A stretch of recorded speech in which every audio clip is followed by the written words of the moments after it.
Hello everyone.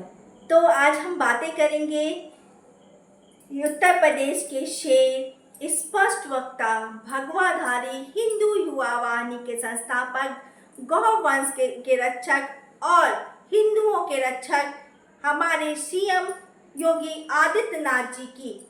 Yogi Adityanath ji का अजय सिंह बिष्ट से योगी बनने तक का सफर कैसा रहा, ये आज हम आपको बताते हैं। तो इनका जन्म जो है पौड़ी गढ़वाल के पंजूर नामक स्थान पर हुआ था। ये 5 जून 1972 में जन्म लिया था इन्होंने। इनके पिता का नाम जो है आनंद सिंह बिष्ट था। इनकी माता का नाम सावित्री देवी था। आनंद सिंह बिष्ट जो है वो फॉरेस्ट रेंजर थे। इनके 7 भाई बहन थे, जिसमें ये दूसरे नंबर पे थे। 4 भाई और 3 बहनें। योगी आदित्यनाथ जी जो है इनकी जो प्राइमरी एजुकेशन हुई वो गढ़वाल से हुई। इंटरमीडिएट जो है इन्होंने ऋषिकेश में कंप्लीट किया और जो है बीएससी मतलब स्नातक जो है इन्होंने श्रीनगर में किया। तो योगी आदित्यनाथ जी का रुझान जो है शुरुआत से ही राजनीति की तरफ था। जब कॉलेज टाइम में भी वो राजनीति की तरफ अग्रसर थे।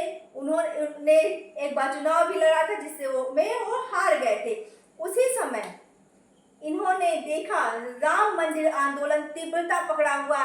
इनकी भी इच्छा थी कि हम इस आंदोलन में सम्मिलित हों, तो ये उसमें कूद पड़े। वहीं पे अयोध्या में इनकी मुलाकात महंत अवैधनाथ जी से हुई। ये उनसे बहुत प्रभावित हुए। कुछ समय इन लोगों ने साथ बिताया। उसके बाद ये अपने घर लौट गए, लेकिन इनका मन नहीं लग रहा था वहाँ पे।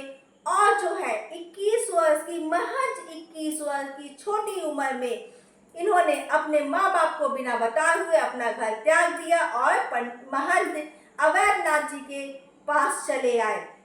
ये उनके आश्रम में रहने लगे। अवैधनाथ जी इनसे बहुत प्रभावित हुए। इनको लगा कि अरे ये लड़का इतनी कम उम्र में एकदम ब्रह्मचर्य ले लिया है, आध्यात्म तरफ आगे है। तो उन्होंने क्या किया, फिर 15 फरवरी 1994 को नाथ संप्रदाय ग्रहण किया। अवैधनाथ जी ने इनको दीक्षा दी और जो है इनका नाम अजय सिंह से बदल के योगी आदित्यनाथ कर दिया गया। महंत अवैधनाथ जी जो है वो इस राजनीति में भी अग्रसर थे और 4 बार लगातार गोरखपुर के सांसद रहे हैं। योगी आदित्यनाथ जी पूरी तरह से आश्रम के प्रति समर्पित रहे। उन्होंने महंत जी की काफी सेवा की और सारा कार्यभार अपने ऊपर ले लिया। अवैधनाथ जी ने इनको जो है अपना उत्तराधिकारी 1998 में इनको अपना धार्मिक और राजनीतिक उत्तराधिकारी घोषित कर दिया। इस तरह से योगी आदित्यनाथ जी अब पीठाधीश बन गए गोरखनाथ मंदिर के। और जो ये इसमें राजनीति में भी अग्रसर हो गए। इन्होंने कुछ किताबें भी लिखी हैं, जिनमें है यौगिक, खटखंड, हठ योग, राजयोग, हिंदू राष्ट्र नेपाल, वर्तमान एवं भविष्य। इनकी मैगजीन है योगवाड़ी। 2017 में जब बीजेपी जो है उस बीजेपी की कंडीशन अच्छी नहीं थी, उसकी पकड़ कमजोर हो रही थी, तो उन्होंने सोचा उत्तर प्रदेश के चुनाव में हम किसको उतारे।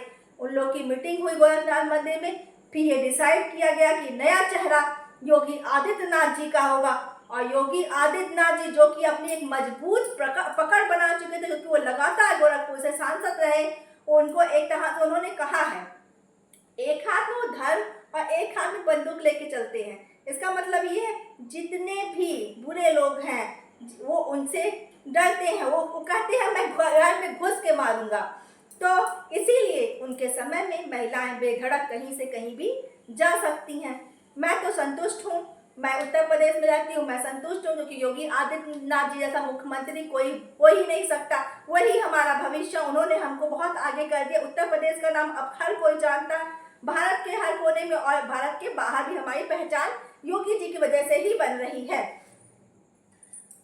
उसके बाद ये जो है 2017 का चुनाव, ये 2 लाख से के मतों से विजयी हुए और 21 मार्च 2017 से लगातार ये दूसरा कार्यकाल पूरा कर रहे हैं। मुख्यमंत्री का, और हमको मुझे पता है कि आगे भी यही हमारे मुख्यमंत्री होंगे। अभी आगरा में जन्माष्टमी में उन्होंने भाषण दिया है कि जब बांग्लादेश में जो हिंदुओं का हाल हो रहा है, तो उन्होंने कहा अगर बटोगे तो कटोगे, बटोगे तो मिटोगे। इसका मतलब क्या है? अगर हिंदू बट के रहेंगे, आप सब जानते हैं हिंदू में कई जातियां हैं, तो अगर हिंदू बट के रहेंगे तो वो मिट जाएंगे। इसीलिए उन्होंने कहा सबसे पहले क्या है? सबसे पहले राष्ट्र है। आप राष्ट्र पे फोकस करो, एकता बनाए रहो। हम तो योगी आदित्यनाथ जी के इस बात से सहमत हैं कि आप सब एकता बनाए रखिए और सब मिलके अपने राष्ट्र को आगे ले जाइए, भारत को एक जगह पहुंचा दिए जहां कोई कभी पहुंच ही नहीं सकता है। और हम ये सोचते हैं और महसूस करते हैं कि योगी आदित्यनाथ जी का जैसा कोई सीएम नहीं हो सकता, ना कभी था और ना कभी होगा, और हमारे अगले सीएम भी योगी आदित्यनाथ जी ही बने। Okay friends, bye.